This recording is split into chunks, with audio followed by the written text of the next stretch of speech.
tem que ter empatia.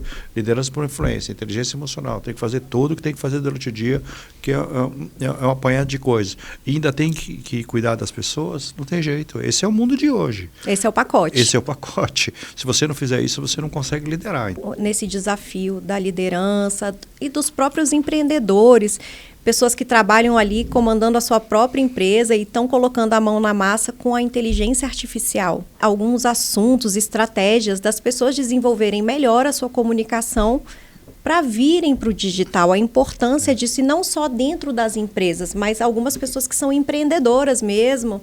Será que a gente contrata uma pessoa que estudou RH para ser analista de RH e treina ela em tecnologia, ou já contrata uma pessoa de tecnologia e dá um treinamento de RH para ela? Você entende o que eu estou querendo dizer? Porque as funções fundem. Olha, por mais que em alguns momentos sirvam para questões pontuais e rasas, mas um verdadeiro profissional, ele precisa ter o conhecimento, saber que ele tem inteligência artificial ali à mão e saber unir os dois e usá-la a seu favor. Então você tem dados de legislação que não são tão simples assim da gente resolver. Eu vou trabalhar aqui e vou morar lá na Espanha. Não é assim. Não. Pode ter um problema na empresa, Joyce, não ter cliente. Esse é o único problema que você não pode ter. Os outros todos você contorna a situação. Sim. Sem cliente você não contorna. O que você faria se você fosse desligado amanhã às 15 horas? Essa é a pergunta que a gente tem que fazer sempre. Qual que é o seu maior conselho para essas pessoas que realmente querem crescer na vida, querem se realizar mais no trabalho? Quando uma pessoa falou para mim assim, você estava indo muito bem, viu? Aquilo doeu na alma, viu? Doeu na alma, porque eu pensei comigo, eu escorreguei mesmo, entendeu?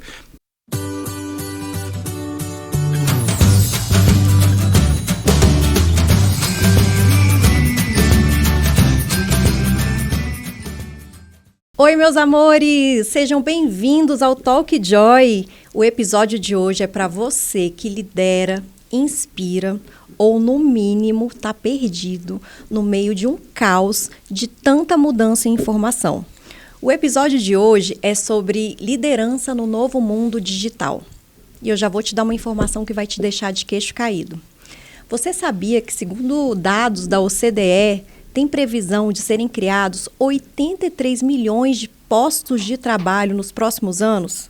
É isso mesmo. E um detalhe, eles ainda nem existem. Você que é mãe, pai, você nem sonha com que o seu filho pode vir a trabalhar no futuro.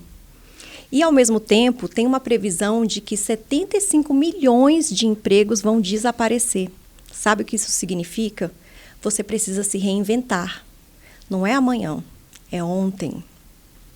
E o convidado de hoje trouxe mais um dado, que a cada 100 gestores, incluindo gerentes, coordenadores, supervisores, 83 são demitidos por uma má postura de comportamento.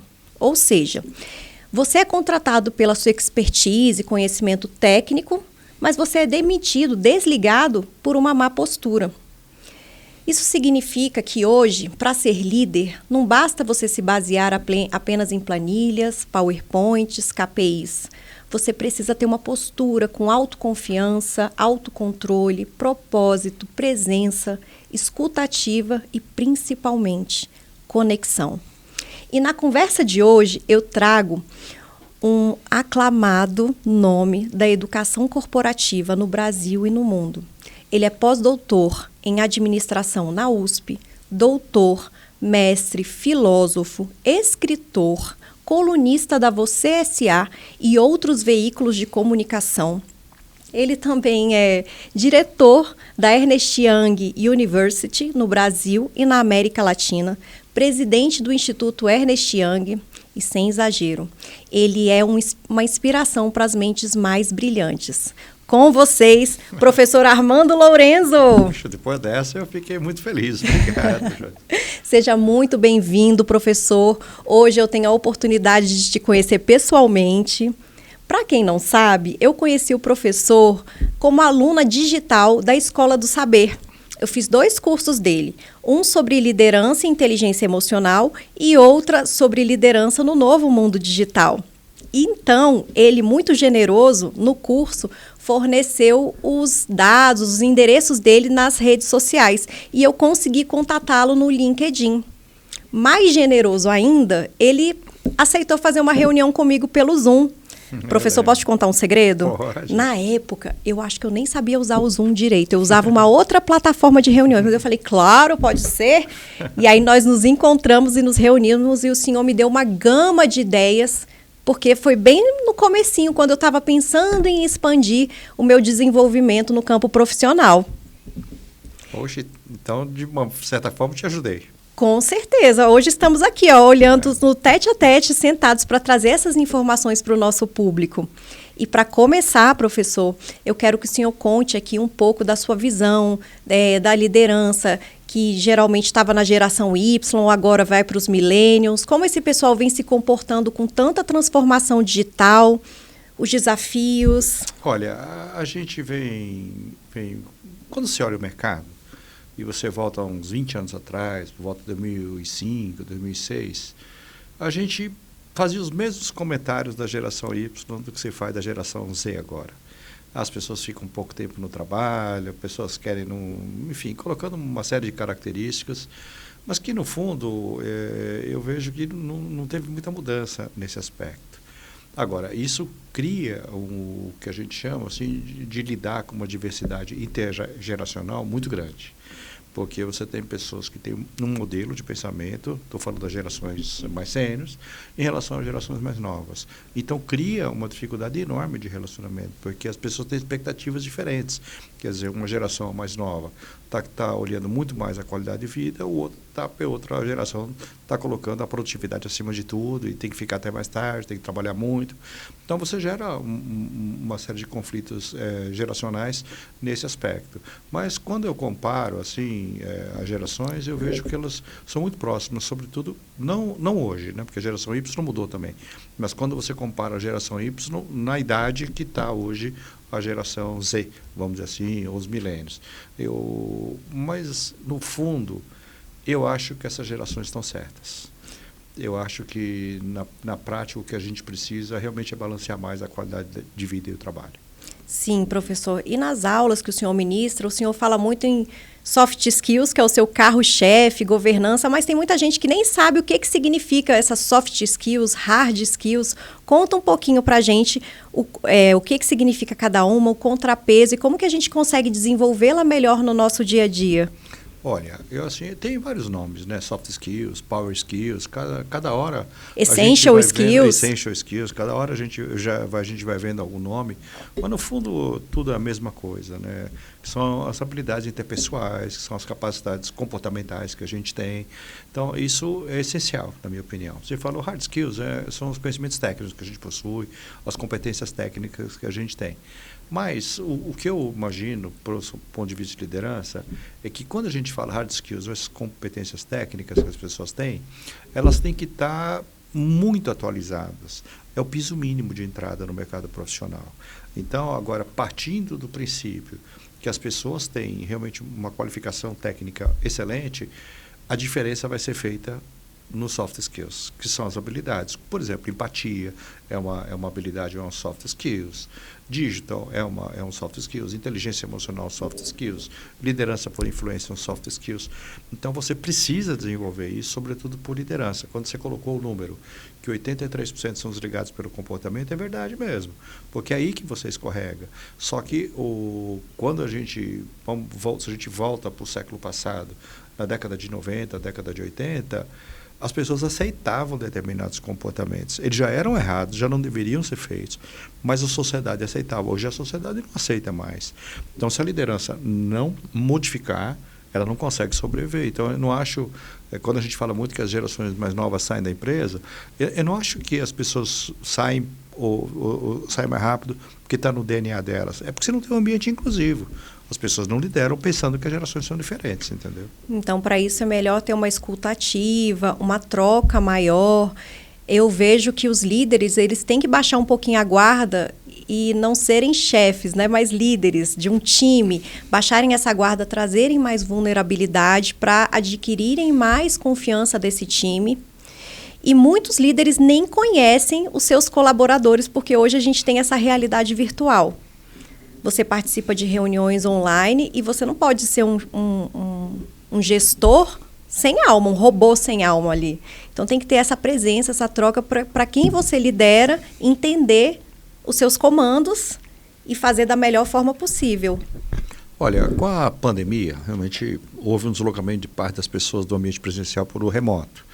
E hoje a gente vê o híbrido, né? Quer dizer, você pode estar no mesmo time, você tem uma pessoa que está no remoto, outra que está presencial.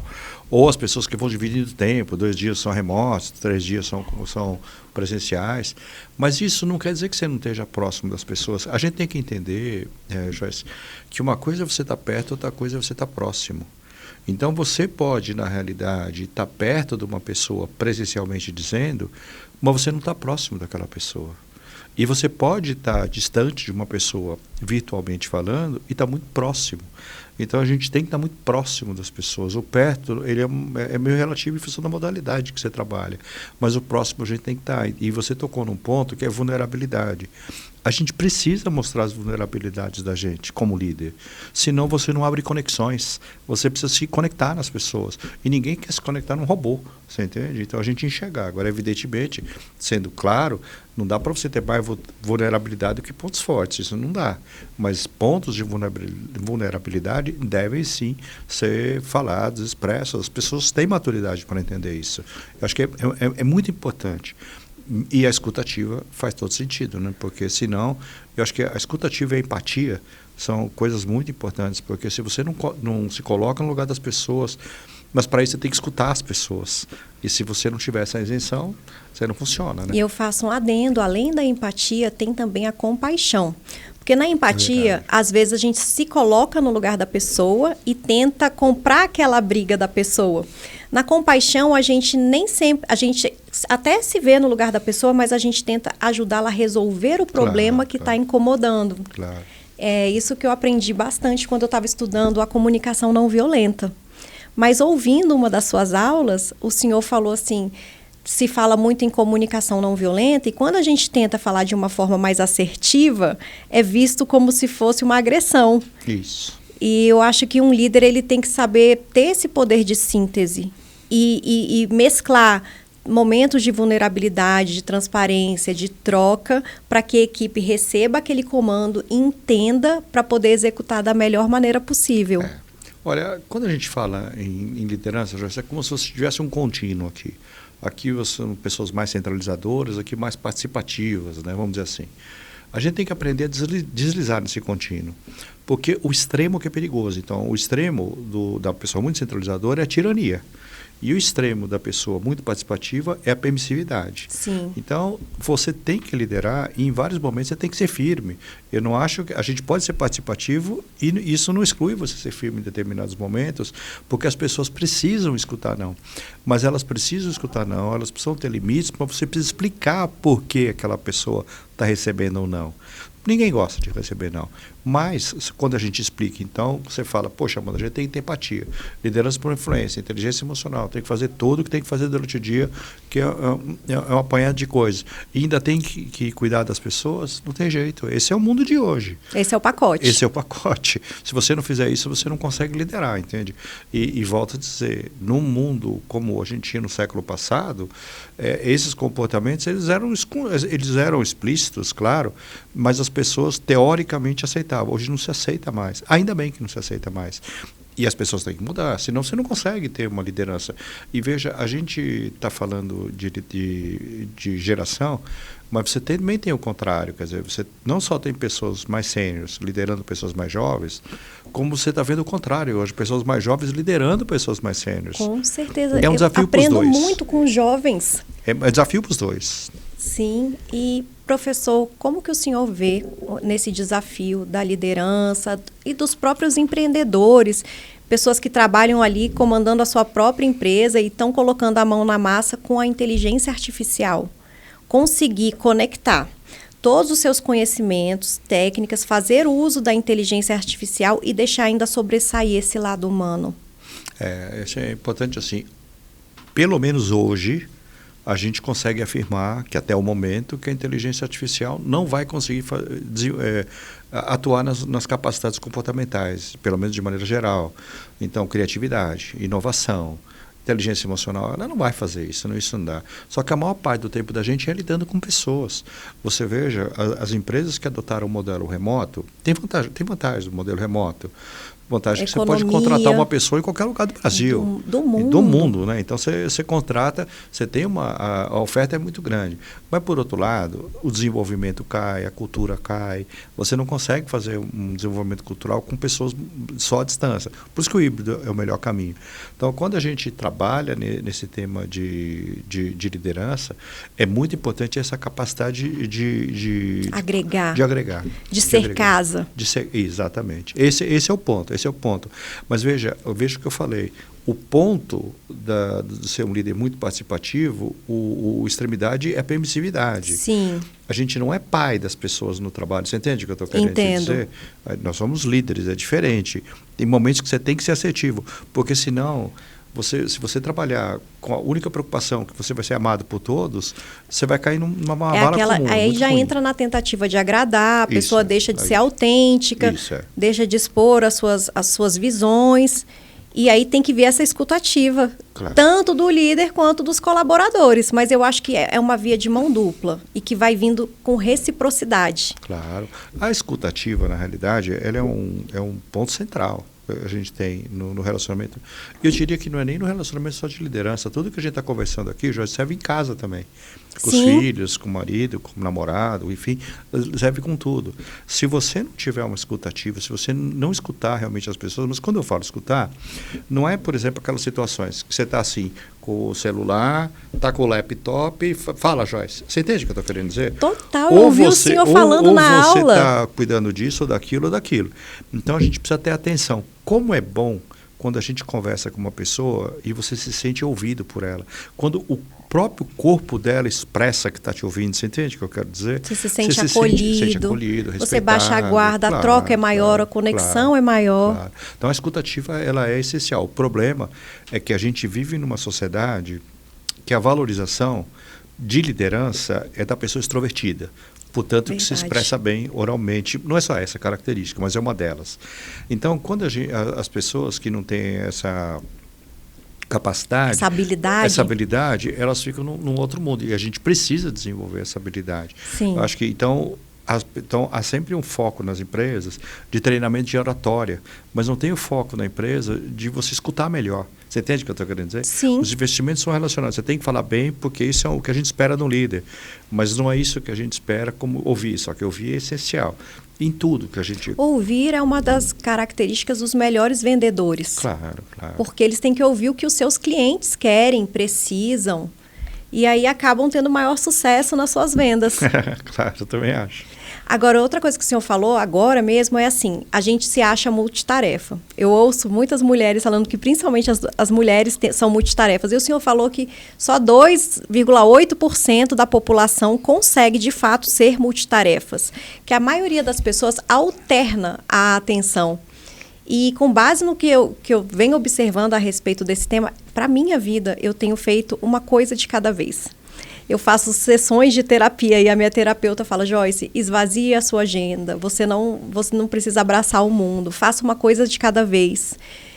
Às vezes eu estava fazendo um parecer super pesado, assim, e ouvia podcast, ouvia alguma coisa, precisava de um barulho. Hoje não, eu já desligo tudo e tento focar para fazer da melhor forma possível. E eu tenho notado um avanço, assim, enorme. Como eu melhorei. Ainda bem, o cérebro humano, ele foi feito para você pensar em série. Ou seja, eu faço uma coisa, depois eu faço outra. Não em multitarefa. O cérebro não foi feito para isso. 2,8%, como eu falei, da população global tem essa capacidade. Então, os outros 90 e poucos não têm.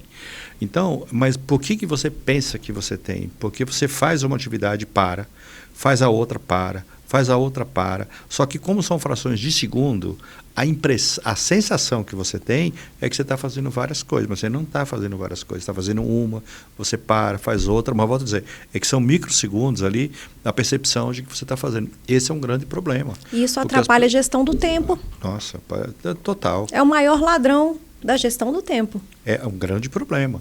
Não tem foco, as pessoas não As têm foco, não se interrupções. aprofundam. Por isso que a gente vem estudando muito, eu estou escrevendo um livro agora sobre liderança introspectiva. Então, os desafios da liderança introspectiva, porque você tem pelo menos 30% da população pelo menos no Ocidente, a gente estima que seja introvertido, né? E o restante seja extrovertido. Só que as pessoas introvertidas, elas conseguem ser líderes da mesma maneira, mas há uma pressão social muito forte que só vai a líder que é extrovertida. Então, você começa a exigir que ela tenha aqueles comportamentos. Agora, você tem pessoas, por exemplo, o Barack Obama, por exemplo, ele é uma pessoa introvertida. O Bill Gates, ele é introvertido.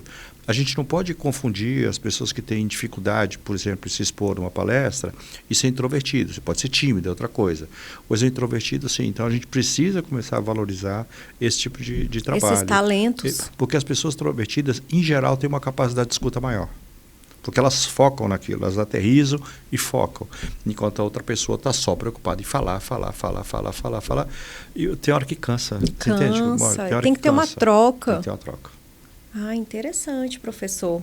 E considerando esse cenário, vamos entrar nas soft skills, na comunicação digital, a importância desse instrumento para as pessoas conseguirem se sobressair nesse novo panorama, nesse novo mundo. O que eu venho tentando chamar a atenção de muitos profissionais é que várias profissões, advogados, dentistas, médicos, fisioterapeutas, terapeutas, se eles quiserem continuar sendo vistos, abrangerem um público maior, é interessante que eles venham para as plataformas digitais, redes sociais. O contato que eu consegui fazer com o senhor, e hoje nós estamos aqui sentados, é porque eu o contatei pelo LinkedIn. Então, eu queria que o senhor refletisse alguns assuntos, estratégias das pessoas desenvolverem melhor a sua comunicação para virem para o digital, a importância disso, e não só dentro das empresas, mas algumas pessoas que são empreendedoras mesmo, que estão aí querendo vender o seu trabalho. Um dos pontos que eu vi na sua aula que me chamou muita atenção é que no futuro nós vamos ter vários CNPJs. Uhum. Até para os adolescentes, essas gerações mais novas, se você chamar CLT, eles acham que você está... ultrapassado. Está ultrapassado, está menosprezando o trabalho deles no futuro e tal. Então, qual que é a sua visão? Olha, eu vejo assim, eu acho que a gente teve uma revolução tecnológica na década de 80 do século passado, que foi a informatização. Naquela época era a mesma coisa, o computador vai acabar, não vai ter mais trabalho, vai acabar com o trabalho, todo mundo vai ficar sem emprego. Era a mesma discussão que tem hoje, a mesma geração. Uma lenda urbana de terror. Uma lenda urbana de terror. Já era a mesma discussão. A revolução digital, ela deu uma força maior nos anos de 2016, 2017, mas aí encampou mais as grandes empresas, agora vem cascateando para as empresas menores. Mas o que eu vejo no digital, para te falar a verdade, e que eu acho que está ligado a comportamento, não é só você conhecer soluções digitais, porque veja, você entra numa plataforma, Udemy, por exemplo, você faz um curso de Python e consegue criar um robô, para falar a verdade. Você não adianta só entender de blockchain, Python, ou RPA, etc., ou IoT, enfim, inteligência artificial. O importante é a gente ter um mindset digital, é você entender que essas soluções digitais, elas podem ser utilizadas no dia a dia. Porque se você verificar, a pessoa, ela continua operando no mundo analógico, sob o ponto de vista da digitalização. Você tem muita coisa digital, mas a pessoa só procura a solução fora dali. Agora, a solução digital, ela não é o para tudo. Acho que tem coisas que funcionam, tem coisas que não funcionam. Mas não é o primeiro passo da pessoa cair no digital, é o analógico, você entende? Então, eu acho que você estudar conhecimento vale muito a pena. Sim. Mas se você não muda o teu olhar de entender que, olha, para eu melhorar a eficiência do meu time, eu não preciso necessariamente reorganizar o processo, eu posso colocar um robô para fazer. Essa é uma mudança. O analógico vai mexer no processo, o digital vai colocar um robô. Então a gente precisa olhar com esse olhar. E isso eu vejo as pessoas mais sêniores têm um pouco mais de dificuldade, não tecnológico, nem plasticidade cerebral, nada disso. Mas tem uma dificuldade porque está acostumado a trabalhar no analógico. Então é uma mudança que está sendo feita. Mas a gente vê que está mudando e cada vez mais. A tecnologia está entrando de uma tal forma que ela funde com a função da pessoa. Então é uma dúvida, assim, né? Será que a gente contrata uma pessoa que estudou RH para ser analista de RH e treina ela em tecnologia, ou já contrata uma pessoa de tecnologia e dá um treinamento de RH para ela. Você entende o que eu estou querendo dizer? Porque as funções fundem. Elas fundem. Então, por exemplo, hoje você faz um curso de Power BI, você aprende a fazer um dashboard. Você mesmo pode fazer isso. Diferentemente de muito tempo atrás, que você tinha que ligar para a área de tecnologia, para eles te fazer, nem tinha, né, dashboard. Mas qualquer coisa parecida com aquilo, você tinha que pedir autorização, tinha que pedir para alguém te ajudar. Hoje não. Então a gente precisa entender que as funções estão mudando e estão muito conectadas. É difícil você começar a separar a tecnologia da função tradicional. Elas se fundem. Eu não acho que vai ter só tecnologia e só a função RH. Muita coisa, estou falando do RH, mas pode ser qualquer área da empresa. Sim. Mas hoje muita coisa que você já faz. Você pode fazer uma predição, por exemplo, e por determinados comportamentos, você sabe até quem você tem mais capacidade de reter ou não reter na empresa, por determinados comportamentos. Pois eles mostram para a gente os sistemas de tecnologia com inteligência artificial. Então, hoje a gente pode fazer isso. Você vai fazer a contratação. Você usa os robôs para fazer a contratação. Você usa inteligência artificial para fazer a contratação. Então, não tem mais como separar muito isso, entende? Então, se a pessoa não se envolver, mas volto a dizer, conhecimento é um ponto, mas a cabeça da pessoa tem que estar voltada para aquilo. Senão, não consegue evoluir. Ela tem que pensar digitalmente. Olha, um exemplo concreto. Se você usar o Waze só para descobrir onde é uma rua que você não sabe onde é um guia de rua que você está usando. Sim. Não agora, é analógico isso. Sempre... Se você usar as funcionalidades do Waze para uma série de aspectos que tem, aí você vai tá evitar dores de cabeça. Você vai evitar dores de cabeça porque você está pensando digitalmente. Então, volto a dizer, se você coloca o Waze só quando você não sabe onde é a rua, é analógico, na minha opinião. Vai resolver uma questão pontual. Mas você não aproveita as funcionalidades que ele tem. Sim. Então, é a cabeça da gente que nem liga o Waze quando liga o carro. Então, é mesclar. Não adianta um profissional pegar um chat GPT, uma inteligência artificial, pedir para ele elaborar, vamos dizer, uma petição. Elabora assim, assim, assado e pá. Não é desse jeito. Ele vai ter que ler, ele vai ter que ver por mais que ele forneça um prompt preparado ali, tem que ter ali uma inteligência humana por trás para adaptar ao caso concreto, porque eu acredito também que essas questões de massa, assim, muito padronizadas, também não vão ser o diferencial de um bom profissional. Olha, por mais que em alguns momentos sirvam para questões pontuais e rasas, mas um verdadeiro profissional ele precisa ter o conhecimento, saber que ele tem inteligência artificial ali à mão e saber unir os dois e usá-la a seu favor. Sabe, eu vejo assim, eu uso o ChatGPT, vejo materiais, tudo, vejo as pessoas fazerem, mas às vezes eu vejo uma pessoa criou um material pelo ChatGPT, eu já sei que não foi ela. Sim. Isso é claro, eu já sei que não é. Mas o problema, assim, a tecnologia, ela equaliza todo mundo, mas ela não tem golpe de genialidade. Aquele ponto que vai fazer a diferença no seu texto não é inteligência emocional ou inteligência artificial. É você que vai fazer aquilo. E se você fica só dependente da inteligência artificial, você não exercita criatividade, pensamento crítico. Tem que tomar muito cuidado com isso. Ela tem que ser uma ferramenta que ajuda, que complementa, mas de repente ela está fazendo as coisas por você e você mesmo não está exercitando o seu raciocínio. Quer dizer, se você pedir para a pessoa, então, acabou a eletricidade, você não consegue escrever um artigo, por exemplo? Entende o que eu quero te dizer? Não, quando eu vejo um artigo ou algo que é nitidamente da inteligência artificial, eu já perco o interesse. Você já perde, você sabe que aquilo perde a credibilidade. Então, eu acho que o profissional de hoje ele tem que ter o conhecimento de tudo que ele aprendeu, da profissão dele, da vida, de questões da vida, porque isso envolve tudo, mas saber usar de uma maneira eficiente. Olha, eu estou escrevendo esse livro de liderança introspectiva. Eu pedi uma sugestão de sumário para a inteligência artificial e algumas sugestões de sumário. Mas o toque final foi meu, entende? Eu peguei aquilo e falei, bom, legal, eu não tinha pensado nisso, agora eu vou melhorar. Vou fazer isso, vou tirar aquilo. Mudou, não sei se ficou 50% meu, 50% do que veio do ChatGPT. Mas teve uma composição minha, você entende o que eu estou querendo dizer? Sim. Senão não é minha cara, aí fica automático, né? Não adianta. E volto a dizer, você cria uma preguiça mental mesmo. Vai dando um emburrecimento mental. Vai dando. Por isso que é importante a gente ler para aumentar enriquecer o nosso vocabulário, enriquecer o nosso repertório, as histórias. E agora, falando em comunicação e repertório, me veio à mente a questão do storytelling. A gente tem um autoconhecimento sobre a nossa trajetória, os principais fatos que aconteceram na nossa vida, fatos positivos que a gente teve algumas vitórias, fatos negativos que a gente se culpa, para até quando estiver conversando com um colega ou em alguma reunião ou até numa palestra, a gente saber expressar essas histórias, que é o momento de humanização, é o momento em que as pessoas se conectam com a gente. Claro, claro. O storytelling, ele vai te ajudar muito quando você vai fazer uma apresentação, por exemplo.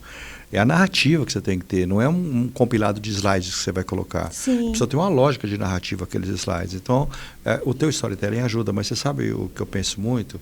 É que eu vejo, a gente conta a história para as pessoas, Sim. mas o risco na liderança é a história que a gente conta para a gente. A gente conta algumas histórias para a gente e a gente acha que está certo em algumas soluções.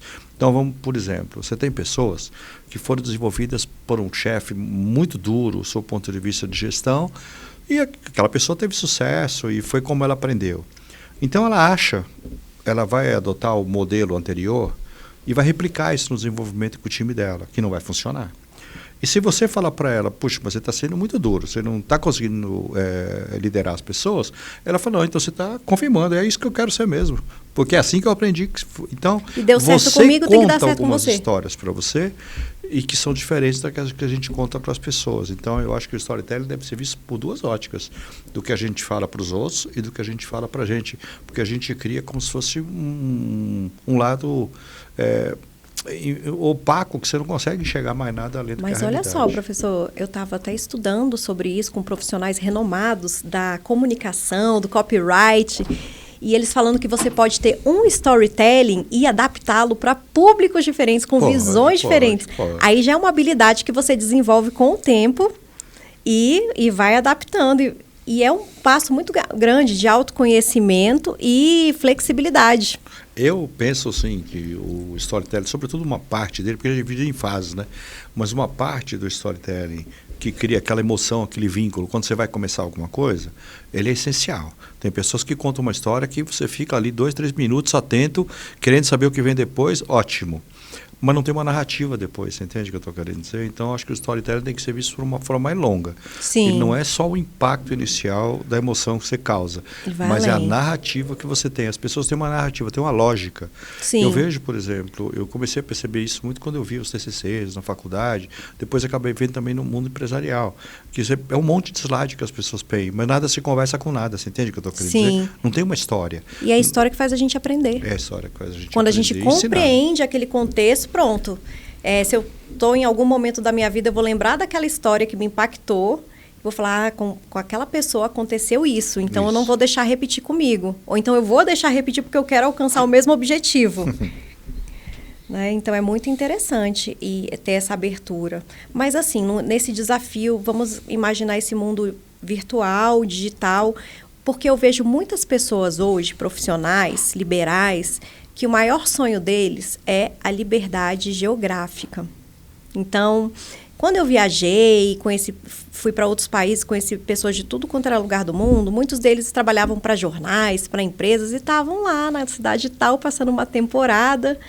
E como que eles lidam com os chefes, os líderes, à distância, e é isso, é essa questão da presença, da proximidade, né, professor? Olha, antes de eu comentar essa questão de mobilidade que o pessoal tem, a gente tem que lembrar que tem aspectos que são concretos. Tem uma legislação, você tem seguro, que as pessoas pagam por seguro, ele não está aqui, o seguro não está no outro país. Então, você tem dados de legislação que não são tão simples assim da gente resolver. Eu vou trabalhar aqui e vou morar lá na Espanha. Não é assim. Não. A pessoa é registrada aqui, ela tem um seguro aqui, mas ela não está... Então, você tem que, além de ter uma política clara da empresa, precisa olhar à luz da legislação, para ver até onde vai, até onde pode. Mas partindo do princípio que isso foi visto, do seu ponto de vista empresarial, eu gosto muito do trabalho remoto, mas você sabe que nem todo mundo tem disciplina para trabalhar remotamente. Verdade. Porque as agendas se confundem, o que é pessoal, o que é profissional. Sim. Então, daqui a pouco, pode cair a produtividade, sim. Os estudos são claros, assim, eles são claros, a produtividade é muito próxima uma da outra. Mas o que a gente vê é que a gente precisa de pessoas com perfil para trabalhar no ambiente remoto. E mesmo essas pessoas que como a gente está falando de CNPJs, né? Você não vai ter emprego, você vai ter um trabalho e você vai vender o trabalho. O que as pessoas esquecem é que esse trabalho precisa ser vendido. Isso. Então não adianta você ser super técnico numa coisa, se você não tiver capacidade de venda, independente de ser remoto ou presencial, você não funciona também. É isso, eu acho que esse é o maior desafio dos profissionais liberais, que querem essa liberdade geográfica, que são ótimos, mas eles têm que aprender a se expressarem para vender, e se expressarem para o público, nas redes sociais principalmente, para as pessoas entenderem o que eles vendem. E aí vem até uma fala do Samerage, que ele cita como exemplo o Fernando Pessoa, em que o Fernando Pessoa, em alguns momentos, ele não escrevia assinando Fernando Pessoa. Ele colocava um outro nome naquele lugar, é como se ele virasse outra pessoa. Então, eu entendo que um bom vendedor, ele tem que vestir essa capa para a pessoa sentir como se ela estivesse falando com ela mesma. Claro. Claro. Você pega, por exemplo, você vai para o ambiente do trabalho, né, como a gente está falando, né? Então, aí você vai trabalhar remotamente, vou vender meu serviço e tal, tá bom. Só que, olha, você precisa fazer uma proposta de venda, você sabe? Não sei. Você sabe se relacionar para vender? Não sei. Se você falar isso, se o cliente fizer uma objeção, você sabe contar uma objeção? Não, eu não sei. Você sabe precificar seu produto? Não, eu não sei. Você tem habilidade de venda? Não. Então, o que adianta? Então, mesmo um profissional liberal, ele corre um grande risco de ter um consultório vazio. Muito embora ele seja tecnicamente preparado. Se você pode chamar de paciente, de cliente, pode chamar do que você quiser. Mas se você não tiver cliente, em qualquer atividade profissional que você execute, você não sobrevive. Não sobrevive. Você só não pode ter um problema na empresa, Joyce, não ter cliente. Esse é o único problema que você não pode ter. Os outros todos você contorna a situação. Sim. Sem cliente você não contorna. Então eu estou vendo muita gente que está indo por um caminho, mas quando chega na hora de vender, a pessoa não vende. E também não adianta, volto a dizer, não adianta fazer de maneira superficial. As mídias sociais ajudam, elas ajudam. Mas a entrada, o valor é muito baixo, todo mundo pode impulsionar numa mídia social. E a concorrência está alta. É absurda. Então não adianta, não é todo mundo que vai estourar na mídia social. É que a gente olha aquele youtuber. Mas quantos youtubers a gente tem nessa situação? Tem vários. Quantos a gente tem que não conseguem chegar lá? Então, você influenciadores. Não, tem influenciador que tem mil conexões. Eu não acho que é um influenciador. Micro-influenciadores. Mas a pessoa coloca lá, influenciador digital, tal, sei lá. Essa é uma posição minha. Sim. Mas o que eu estou querendo te dizer é que o mundo digital, ele não tem barreira à entrada. Então todo mundo entra, mas se você não souber engajar a pessoa com o conteúdo, não vai. Então não adianta fazer o conteúdo hoje, amanhã não faz. Sim. Não faz um conteúdo de engajar. É uma profissão, a pessoa tem que ser um profissional, ele tem que realmente fazer a gestão de mídias sociais. É uma questão de técnica, a pessoa precisa fazer. Não é colocar um post de vez em quando, isso não funciona. Então, só que isso reflete em vendas ou não vendas. Isso. Então não adianta só a pessoa pensar, e não adianta. Eu estou trabalhando muito essa questão do CNPJ, né? De você ir para o mundo do trabalho e tal, você vender trabalho. Mas, e lembrando também a questão dos profissionais liberais, você tem profissionais liberais que você tem um código de ética muito forte da categoria. Sim. Então, não é tudo que você pode divulgar, não é da forma que você quer divulgar. Até pouco tempo os médicos não podiam divulgar o antes e o depois, aí parece que saiu uma legislação nova que eles agora estão divulgando. Tem todo o aspecto, mas volto a dizer, mas se vender é importante. Quando eu não estou falando agora mais do CNPJ, estou falando do teu, do CPF, você trabalha numa empresa. Se você também não fizer o marketing pessoal interno na sua empresa, você também não sobe. Você não vai ser lembrado. Então, vai ser mais um ali. Então, por isso que eu te falo, vender é vender. A gente tem que vender constantemente, não tem jeito. Então, os seres humanos, na conjuntura atual, têm esse grande desafio. Tem. Além de ter o conhecimento, que na verdade é aquele talento que ele tem, ou se ele não teve essa oportunidade de descobrir esse talento para desenvolver a profissão que ele tem, que é o meio de sobrevivência, ele tem que saber vender o seu peixe. Tem que saber se vender o seu peixe, seja dentro de uma empresa ou seja fora dela. Empresa. Aí nós vemos os contatos, o networking, nós vemos o boca a boca de um profissional bom, aí uma pessoa vai, se consulta, gosta, passa para o outro, e tem as redes sociais que podem pulverizar isso a nível mundial. Pode pulverizar, mas lembrando, olha, é uma pergunta que eu sempre falo que a gente tem que fazer na vida profissional. O que você faria se você fosse desligado amanhã às 15 horas? Essa é a pergunta que a gente tem que fazer sempre. O O que eu faria se eu fosse mandado embora amanhã, às 15 horas da tarde? Ninguém faz essa pergunta. Ninguém. Aí, quando é desligado, aí que você vai ver o que você vai fazer. Só que aí resolve, você é consultor, tá bom, mas consultor, você não arruma consultorias, não vai pegar uma mala e sair vendendo na rua. É muito de relacionamento. Então, se você já tinha esse objetivo de ser consultor, você tinha que ter trabalhado relacionamento pessoal Enquanto muito estava antes. empregado naquele lugar onde você não está feliz. Você devia ter trabalhado muito tempo antes, porque senão não funciona. Não dá para a gente chegar, foi demitido agora que eu vejo que eu faço. Isso não pode. Então, a gente precisa ter. E cada profissão tem um step, cada profissão tem um percurso que você tem que ter. E das mídias sociais, idem também. É dificilmente uma pessoa bomba do dia para a noite, e às vezes bomba, como você tem músicos que bombam, naquela música também. Sim. E depois não tem gestão de carreira. Essas pessoas, você pega bandas que realmente cresceram e que têm sucesso de 20 anos, 25 anos longevos, são pessoas que souberam administrar bem a carreira delas, bem administrado. Então não é só a música, muitas vezes tem o efeito artístico do show e tal, não é isso que eu estou falando, eu acho que isso é importante, mas não é só isso que vende, você tem uma estrutura de carreira por detrás que ajuda aquela pessoa a crescer, senão você não tem sucesso, você vira uma bolha e cresce e ganha dinheiro e depois para. Agora você tem pessoas que têm trajetória na música há 20 anos, 30 anos, 40 anos, você imagina. São poucas pessoas que têm. Então, vamos imaginar, uma pessoa, independente da idade, ela quer fazer uma mudança, ou então ela quer crescer, ela quer realizar um sonho. O primeiro passo que eu estou vislumbrando agora é o mesmo que a gente coloca em qualquer parte da vida. Planejamento. Claro. Mas o planejamento, assim, quando você me perguntou como é que a gente se desenvolve, né?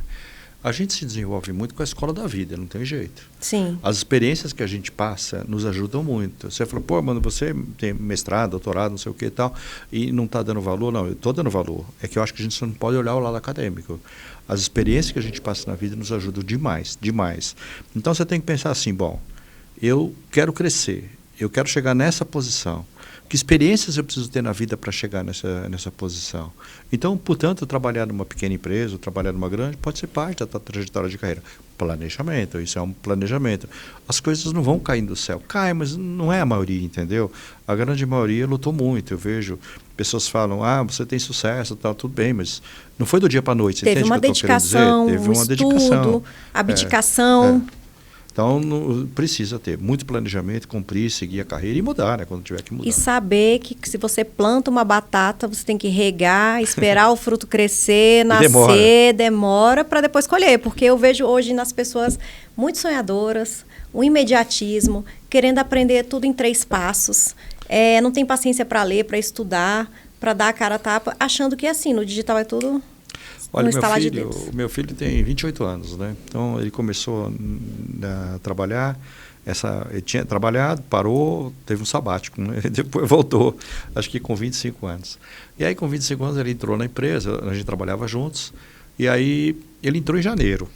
Quando foi em fevereiro, saiu uma notícia que as promoções iam ser feitas 2 vezes por ano. Sim.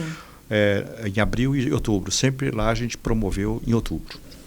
E aí ele me ligou e falou assim, pai, eu vi agora a notícia, né? A gente vai ser promovido 2 vezes por ano. Eu estou em fevereiro, será que eu vou ser promovido em abril agora? Eu falei, Pedro, você está brincando, né? Você entrou mês passado. Você acha que você vai ser promovido 2 meses depois, porque você entrou. Então as pessoas elas querem acelerar a carreira. Hoje não, hoje meu filho está mais maduro, mas é a idade que vai também. As experiências vão amadurecendo a pessoa. Mas eu acho que é isso. As criancinhas, elas já nascem, pegam o celular dos pais... Com um clique, eles já mudam. Muitas profissões a gente nem sabe do que vão se tratar. Mas eu tenho reparado isso, essa geração dopamina, que toda hora está se entretendo com alguma coisa, com outra, e não tem aquela paciência, a resiliência para ouvir nãos, para esperar, para plantar hoje, saber que tudo tem um processo. Não é? Todo mundo quer tudo para ontem e quer ficar mostrando para os outros, para a sociedade, algo que não existe. E aí as pessoas estão cada vez ficando mais adoecidas, com depressão, ansiedade, achando que a grama do vizinho é sempre mais verde, sendo que o que eu vejo é um grande vazio. Muito. Você falou uma competência, agora a chave, resiliência. E que muita gente não tem essa resiliência. Eu vejo, a gente também não pode generalizar. Sim. Falar que todo mundo que é da geração mais nova não tem resiliência, porque dentro das gerações você tem pessoas muito diferentes. Sim. Mas eu vejo um grupo de pessoas que não sabe lidar com frustração. Então qualquer frustração já quer pedir a conta, já quer ir embora. Gente, faz parte a gente aprender. Eu acho assim, o líder, desde que ele respeite condições éticas, morais, legais, e saiba dosar o que ele pede com o equilíbrio emocional das pessoas, ele também tem que ajudar as pessoas a passarem situações difíceis. É importante a gente passar. A gente não aprende só no bem bom. A gente amadurece, a gente amadurece muito, vai sendo lapidado. Mas você tem que fazer com esse critério que eu falei. Então, é importante a gente, agora, se você, a cada frustração, você quiser sair da empresa, você não funciona. Mas os pais têm que ajudar. Os líderes têm o papel de reeducar também. Você entende? De formar as pessoas dentro do ambiente de trabalho. Não dá para aquele chefe antigo faz, tá bom, acabou. Não é isso. Você faz parte do desenvolvimento das pessoas. A educação está sempre presente, em casa, na escola, no trabalho. Claro. E quando a pessoa não está vendo, ela tem que buscar meios para se desenvolver mais, para se destacar onde ela está. Eu lembro que eu comecei a estudar Direito e eu queria muito crescer na carreira e tal. Eu comecei como estagiária. Na época não existia processo digital, eram os processões. Eu carregava aqueles processos, ia para o carro, voltava. E sabe o que chamavam a gente? De escraviários. Eu era uma escraviária. Eu já ouvi isso. Mas eu aprendi muito. Claro. E fui mantendo contatos e fui crescendo e conseguindo cargos melhores à medida que eu fui me desenvolvendo e amadurecendo com o tempo. E isso faz parte, e eu sou muito grata e sou muito orgulhosa por eu ter feito isso para me tornar quem eu sou hoje. Claro. É que a gente só vê lá na frente, por isso que você falou, tem que ter resiliência, é um processo, tem que ter calma. Mas a gente precisa orientar essas pessoas. Você vê, por exemplo, na pandemia, foi mais difícil ainda trabalhar com pessoas muito jovens, que para elas era uma coisa assim, era uma coisa que ia acabar, parecia que ia acabar o mundo. Realmente foi uma coisa preocupante, foi muito difícil, várias vidas se perderam, isso dá uma tristeza muito grande. Mas a gente sabia que a gente precisava ter uma certa estabilidade emocional para cuidar daquela situação.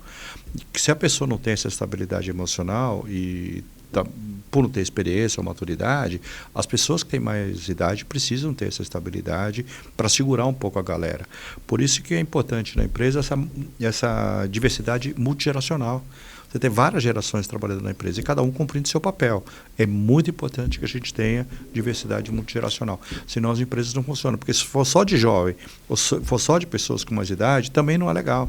Você entendeu? Não funciona. A gente precisa ter esse equilíbrio. E é difícil lidar com a diversidade. E a abertura dos canais de comunicação para que todos se sintam à vontade, para poder expressarem os seus medos, anseios, ideias e tenha muito respeito com a escutativa para que troquem.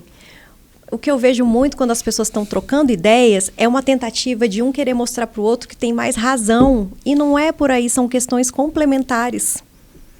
E muitos levam para o lado pessoal ideias divergentes. E aí começam a se exaltar, ficar com raiva, pegam ranço uma dos outros. Então eu acho que as pessoas têm que aprender a escutar e respeitar o ponto de vista alheio. Né? E quando a gente quer emplacar uma ideia com persuasão, a gente tem que acreditar naquilo para passar confiança, convicção para aqueles que estão ouvindo. E é por isso que é importante ter uma base forte, uma base bem feita, que vem por meio da educação. A educação é uma ferramenta muito importante, né, na sociedade. Ela, por si, não consegue resolver tudo, mas ela é muito importante. E no Brasil, eu acho que você tem algumas ilhas de excelência em educação, sob o ponto de vista tanto no ensino básico, no ensino infantil, fundamental, como universidade. Mas são ilhas de excelência. De uma maneira geral, a educação está num problema muito grande para o país, muito grande. Eu vejo algumas reportagens, né? Outro dia eu estava vendo uma reportagem e a professora ela dava aula para várias séries no interior do Brasil. Ao mesmo tempo, ela está dando aula para o primeiro ano, para o segundo ano, para o terceiro ano, para o quarto ano. É a mesma professora dando condições, não tinham condições nem de higiene para as pessoas estarem naquele lugar. Enquanto você tem outros que são ilhas de excelência. Mas, infelizmente, a educação ainda precisa evoluir. Está enfrentando sérios desafios. E não é questão só de investimento, é uma questão de como usa esse investimento. Gestão. Política sim. Pública. Isso muito importante. Gestão, você tocou numa palavra certa, é gestão. Não adianta só a gente colocar dinheiro se a gente não faz a gestão desse recurso, porque o que menos chega é na sala de aula. Que é onde mais precisa. Que é onde mais precisa. Você entende? Então não adianta. Então a gente tem que cuidar muito. Mas educação, eu achei um tema até para um outro episódio. Outro episódio. Mas que a educação é essencial para as pessoas.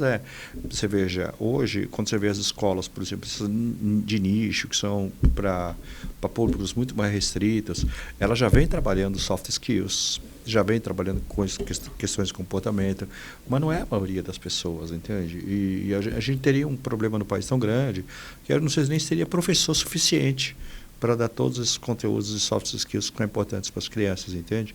A gente não consegue desenvolver o inglês das pessoas, que é um outro tema. Então, a educação é muito importante, mas ela precisa ser cuidada. Melhor pensada em como colocá-la em prática. Mas considerando todos esses instrumentos, a tecnologia, se tiver um pouco mais de boa vontade, um encontro e reunião de pessoas sérias, engajadas e com vontade de fazer acontecer, eu acredito que dá para melhorar esse cenário. Dá para melhorar porque, vamos dizer assim, quando está tudo ruim, uma boa parte está ruim, qualquer coisa que você faça melhora. Mas eu acho que tem possibilidade de muitos ganhos. É uma questão de, o Brasil precisa eleger prioridades. E uma delas deve ser a educação. Ele precisa eleger prioridade, o governo. Vou eleger isso. E trabalhar em cima disso de maneira assertiva. Justamente porque a educação é muito importante, né? Eu vejo, imagina, não educar hoje, o problema que você traz essas pessoas para frente, entendeu? Sim. É muito grande, né? A pessoa talvez não tenha uma dignidade de vida. Então isso não é legal, precisa cuidar com muita atenção. Sim, professor. Mas voltando aqui nas corporações, eu vejo que muitas falam assim, nós estamos com uma restrição de recursos, um contingenciamento, não vamos investir na educação do pessoal porque nós não obtivemos os números esperados. Eu entendo que é nesses casos que eles têm que investir mesmo. Claro. Na realidade, assim, a gente tem que separar bem as empresas. Você tem as empresas de pequeno e talvez parte de médio porte, não tem uma lucratividade tão alta quanto a gente imagina para poder fazer investimentos. Sim. Então, esse é um grande problema que a gente possui. Então, não dá para você dar a responsabilidade só para elas. As de grande porte, muitas das que eu conheço, estão fazendo grandes investimentos. Mas é uma verdade que você disse. Quando tem uma crise, qualquer coisa assim, é uma das primeiras áreas a se cortar e deveria ser o contrário, né? Deveria investir mais nessa hora. Mas aí é uma questão de caixa e... Porque quando você tem colaboradores engajados... eu acho que tem uma produtividade muito maior, um ambiente mais leve e acaba fazendo toda uma diferença no serviço prestado. E o desenvolvimento e o investimento em desenvolvimento profissional ajuda muito no engajamento, na retenção das pessoas, no crescimento, na produtividade, ajuda muito. Quando eu era da iniciativa privada, eu já fiz parte de grupos de trabalho. A gente fazia grupos com alguns funcionários, empregados. Pegávamos um que tivesse determinado conhecimento importante, estratégico para a empresa, e esse funcionário ele ia disseminar esse conhecimento para formar um produto a ser apresentado para a empresa. Então, eu notei que isso fez com que os funcionários se sentissem mais reconhecidos, mais engajados, ao serem ouvidos, a contribuírem efetivamente para o desenvolvimento da atividade fim daquela empresa. Acontece porque, por exemplo... a pedagogia está relacionada à criança e a andragogia está relacionada a adulto. O adulto, ele aprende de forma diferente da criança. Os adultos, sobretudo, eles precisam ver sentido naquilo que eles estão fazendo. Eles precisam ver um lado concreto daquilo que eles estão fazendo. Então, quando você está num programa desse, como você disse, e a pessoa, ao final, ela vai entregar um trabalho, um projeto, enfim, que tem uma relação com a empresa, e que aquele projeto não só vai melhorar a empresa, como vai melhorar a visibilidade de carreira da pessoa dentro da própria empresa. Então, aquilo a pessoa faz com mais sentido. Tem que fazer. Eu gosto muito desse tipo de programa, onde você, na realidade, associa projetos do final com a própria empresa, com as necessidades da empresa. Ou necessidade de crescimento, ou de melhoria de gestão. Mas é muito importante isso. Professor, a gente vive um momento de crise no país, né? A gente vê que os preços aumentam e os salários, na maioria das vezes, não acompanham essa inflação. Para aqueles profissionais que são bons, e querem maior visibilidade, galgarem cargos mais altos nos lugares onde estão, ou alguns que queiram fazer transição de carreira, ou alguns que queiram fazer trabalhos paralelos. Qual que é o seu maior conselho para essas pessoas que realmente querem crescer na vida, querem se realizar mais no trabalho? Olha, eu vejo assim, não deveria ser necessariamente dessa maneira, mas as posições de liderança no Brasil têm uma remuneração maior do que a outra caminho de carreira. Então, só que para você ser líder, você tem que ter muito conhecimento técnico e desenvolver essas soft skills, essas habilidades. Senão, você cai na estatística dos 83%. Agora, isso é uma parte. Agora, se você realmente quer trabalhar numa empresa maior, aí tem que ter o idioma do inglês também. Então, tem que fazer investimento no hard skills, investimento no soft skills e no idioma, não tem jeito. Senão, é muito difícil crescer nas organizações. Nas menores, onde o impacto do inglês também é pequeno, talvez não seja tão aparente, mas se você quer fazer uma carreira numa outra corporação, aí o inglês é essencial. Isso eu estou falando, pelo menos das empresas que eu possuo conhecimento. É o investimento que a gente tem que fazer, soft skills, hard skills e idioma, não tem jeito. Entendi, professor. A gente está chegando aqui ao final do nosso bate-papo e a gente vai para um bloco muito queridinho que chama Pozinho de Pirlim Pim Pim com a Joy. E eu vou inaugurar o nosso bate-bola com uma pergunta, professor. Pode falar.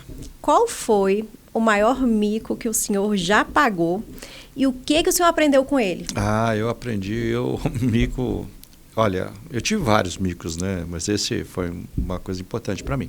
Eu sou uma pessoa muito regrada, assim, muito disciplinada. Então, eu me preparo para as reuniões, eu me preparo para o que eu vou fazer.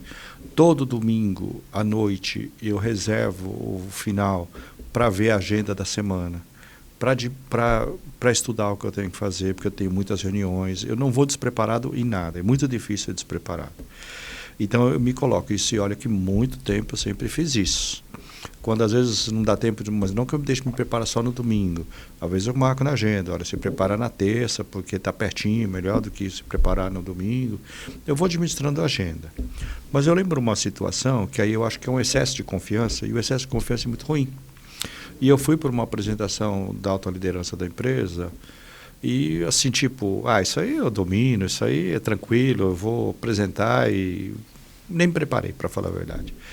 E aí teve duas pessoas que fizeram perguntas cirúrgicas e que eu não soube responder. Não tem problema a gente não saber responder, mas naquela pergunta especificamente tinha, porque eu não conhecia tecnicamente o que ele perguntou. E eu me senti muito mal, porque você perde a credibilidade, Eu lembro que até uma pessoa falou assim, você estava indo tão bem na empresa, brincou assim, mas é uma coisa que me chamou muita atenção. E aí, se eu vou para uma reunião, se eu vou para uma apresentação oral, alguma coisa assim, eu vou me preocupar com os pontos essenciais, com os riscos daquilo que eu vou apresentar, onde estão as fragilidades daquilo que eu vou apresentar, que tipo de resposta eu vou dar. Então eu me preparo tanto que realmente dificilmente acaba acontecendo algum problema. Alinho com as pessoas antes da reunião que eu vou falar, para não ser pego de surpresa. Então, há uma série de preparações que eu faço. Mas nessa vez eu me lembro que eu não me preparei, me achei o máximo, assim, sabe? Assim, isso aí é toque tiro de letra, e eu tomei duas invertidas ali que me chamaram muita atenção. Foi um grande mico que para minha carreira não foi legal. Sim. Porque eu lembro que eu estava crescendo na empresa, eu estava evoluindo, eu estava com uma grande credibilidade, e quando uma pessoa falou para mim assim, você estava indo muito bem, viu? Aquilo doeu na alma, viu? Doeu na alma, porque eu pensei comigo, eu escorreguei mesmo, entendeu? Então a gente precisa, eu me preparo muito, eu não sei como é que eu escorreguei aquela vez. E acho que é um pouco de autoconfiança, e a gente tem que tomar muito cuidado com a autoconfiança, porque o te embaralha a vista, entendeu? Você acha que você está bem, então isso é um mico. Eu passei vários, né? Mas esse foi um mico que me chamou muita atenção. Professor, o que o senhor mais aprendeu sobre liderança fora da sala de aula e fora da empresa, na vida real? Olha, fora da sala de aula e fora da empresa, eu tenho eu faço muito trabalho voluntário, sabe? Então, eu dedico boa parte das minhas horas da semana com trabalho voluntário. Então, eu sempre tive isso. E a gente aprende o mundo que é diferente, sabe? O mundo não é quando eu estou em São Paulo, eu falo, o mundo não é aquele quadrilátero do rodízio, sabe? Que é a Zona Sul, que todo mundo mora bem, não é aquilo. O mundo é muito diferente daquilo. E meu trabalho voluntário me expôs a esse mundo para enxergar de uma forma bem distinta, sabe? Às vezes a gente fica tão viciado no mundo que a gente vive, de empresa, trabalho, vai no shopping, vai no cinema, curte, não sei o que lá. Mas o mundo não é esse. As pessoas que estão trabalhando com você têm situações super difíceis, moram em situações super difíceis, e a gente precisa ter um olhar, como você mesmo falou, de compaixão e empatia. E eu acho que esse tipo de coisa eu desenvolvi muito fora do ambiente da empresa com o trabalho voluntário. Realmente é uma coisa que eu curto. Eu não fiz para desenvolver isso, mas foi um grande ganho, um dos ganhos que eu tive. E eu já ouvi, já estudei que a generosidade é um dos grandes pilares da prosperidade. E às vezes a gente está ajudando uma pessoa, mas na verdade quem está sendo ajudado somos nós, né? Quem está sendo ajudado somos nós. A gente sai muito mais leve, feliz, quando a gente ajuda alguém. Sem pretensão, né, de receber algo troca. em troca, né? É verdade. Professor, quais são os 3 principais valores? Porque hoje em dia a gente vê que as pessoas têm que ter muito claro e têm que disseminar cada vez mais os seus valores. Quais são os 3 principais valores que o senhor entende que um líder deve ter? Olha, eu acho assim, tem a questão de valores e tem a questão de competência, né? Em termos de valores, eu acho que como é bom a gente conversar com uma pessoa íntegra. Eu vou resumir todos, a ética, tudo que você imagina, a justiça, tudo integridade. Sim. Eu acho que quando a gente conversa com uma pessoa íntegra, que você sabe que ela não tem uma segunda intenção, que é muito complicado quando você está conversando com uma pessoa, tem que se proteger do que você fala, porque você não sabe a bomba que vai vir depois. Então, quando você está num ambiente de muita desconfiança, é muito ruim trabalhar num ambiente de muita desconfiança, muito ruim. Então, quando você tem esse valor, você é íntegro, eu acho que você atrai pessoas, eu acho que você conecta pessoas, você motiva, engaja. Acho que eu vou colocar esse valor aí talvez como um dos mais importantes. Geralzão. Agora, de competências, eu acho que a inteligência emocional é muito importante, porque não há mais espaço para você não ter autocontrole, você entende o que eu estou querendo dizer? E valorizar muito a empatia. Depois da inteligência emocional, adaptabilidade. Ou a gente aprende, ou a gente tem disponibilidade para mudança, ou a gente não muda. Então não adianta a gente fazer um assessment ou qualquer tipo de avaliação que diga que a gente tem determinados comportamentos. Se a gente não estiver disposto a mudar, você não muda. Então a disponibilidade para mudança é a adaptabilidade, né? A inteligência emocional e por fim o lifelong learning, como as pessoas comentam muito, que é essa capacidade de você aprender e aprender para toda a vida. Essa curiosidade que vai impulsionando. Isso é muito importante a gente ter. Eu acho que tem várias competências, mas essas 3 assim, marcam muito para mim. Professor, para fechar, se o senhor fosse falar com uma criança de 6 anos, o que o senhor ensinaria para ela de uma maneira lúdica, para ela já incorporar uma visão sobre liderança, sobre se estabelecer nesse mundo, sendo ela mesma, com dignidade? Empatia, diversidade, são coisas que as pessoas precisam aprender desde criança, na minha opinião.